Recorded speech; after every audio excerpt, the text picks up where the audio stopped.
Market और dollar index ने तो आज मतलब घुमा के रख दिया। बिल्कुल। क्या हो गया? फेड की पॉलिसी आई और उसका थोड़ा एक्शन बाजार में आते हुए दिखा। हालांकि फेड ने ऐसा कुछ नहीं किया जो बाजार ने एक्सपेक्ट नहीं किया था, बट कमेंट्री काफी इंटरेस्टिंग रही है और दोनों तरफ का इंटरप्रिटेशन बन रहा है कि ये कमेंट्री पॉजिटिव मानी जाए, हॉकिश मानी जाए या फिर डविश मानी जाए फेड की तरफ से। तो उसका इम्पैक्ट ज्यादा आपने बाजार पर देखा और इसलिए भारी उतार चढ़ाव बना हुआ था जहां तक अमेरिकी बाजारों का सवाल है। बाजार की बात करूं उससे पहले एक बार आपको मैं बता देता हूं कि कल अमेरिकी फेड ने क्या किया।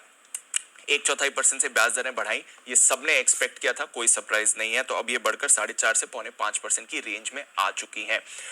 बट इसके अलावा जो 2-3 कमेंट्स आए फेड चेयरमैन पावेल साहब की तरफ से वो काफी इंटरेस्टिंग है।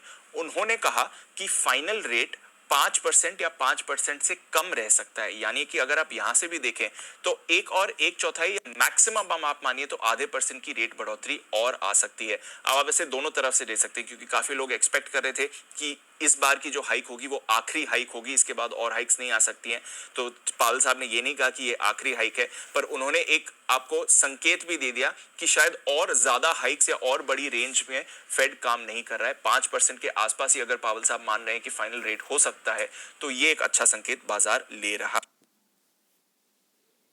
इसमें रेट कट की कोई संभावना नहीं है। अब हम देख सारे जानकार मान रहे हैं कि साल के अंत से रेट कट्स आना शुरू हो जाएंगे। तो इस पर पावेल साहब ने एक बार फिर से कहा है कि 2023 में तो उन्हें कोई भी रेट कट नहीं दिख रहा है। इसके अलावा उन्होंने ये माना कि हाँ, इन्फ्लेशन कुछ हद तक कम जरूर हुआ है बट अभी भी एक ऊपरी स्तर पर बना हुआ है। तो डिसइन्फ्लेशन हल्का हल्का सा हमें दिख रहा है बट कोई ऐसा बड़ा इनफैक्ट या बड़ा कूल ऑफ अभी तक जो इन्फ्लेशन में हमें चाहिए वो हमें नहीं आते हुए दिखा है।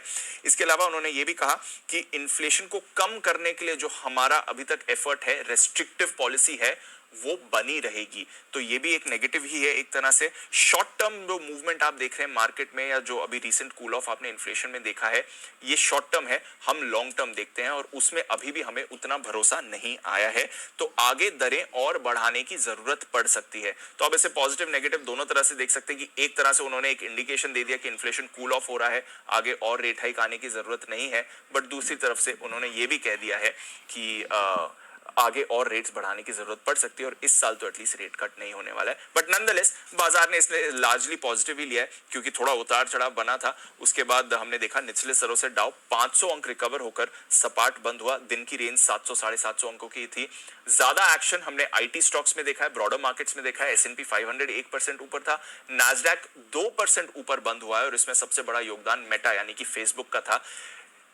मार्केट आवर्स में तो शेयर 2-3% ही ऊपर था बट पोस्ट मार्केट ट्रेडिंग में हमने देखा है मेटा का शेयर 20% उछला है क्योंकि एक तो नतीजे बहुत ही बढ़िया आए थे एंड मोर इंपॉर्टेंटली $40 बिलियन का इन्होंने बायबैक अनाउंस किया है। तो उसके दम पर थोड़ा पॉजिटिव एक्शन आपको अमेरिकी बाजारों में दिख रहा है।